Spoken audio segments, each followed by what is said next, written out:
বেদঙ্গ.com তোমাদের স্বাগত। আমি নীলাঞ্জন, তোমাদের ম্যাথসের টিচার। তো আজকে যে অঙ্কটা আমরা করতে চলেছি সেই অঙ্কটা দেখো স্ক্রিনে দেওয়া আছে।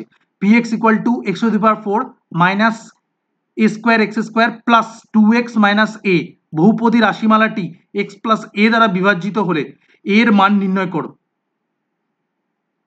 দেখো, আমরা যদি রিমাইন্ডার থিওরেম বা ভাগশেষের উপপাদ্য থিওরি থেকে জানি, কি জানি যে কোনো একটা পলিনোমিয়ালকে x প্লাস a দ্বারা যদি আমি ভাগ করি তাহলে ভাগশেষ কত হবে? পি অফ মাইনাস এ।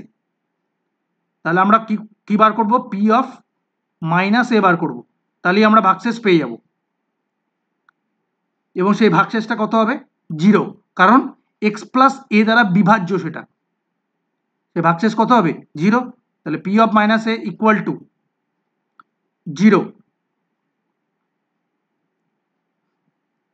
তাহলে আমি এই টোটাল পলিনোমিয়াল ইকুয়েশন বা বহুপদী রাশিমালাটির ইকুয়েশনে যদি আমি বসিয়ে দিই এক্স টু দি পাওয়ার 4 মানে minus a to the power 4 minus a square x square মানে কি? মাইনাস এ তার square plus 2 into minus A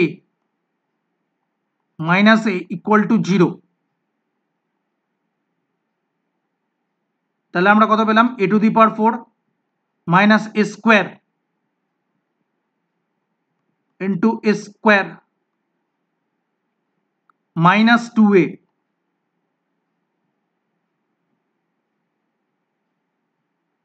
minus a equal to 0।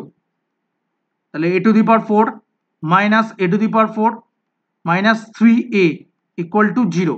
A to the power 4 কেটে গেল, তাহলে 3a ইকুয়াল টু 0। তার মানে হচ্ছে a ইকুয়াল টু 0। তাহলে a এর মান কত?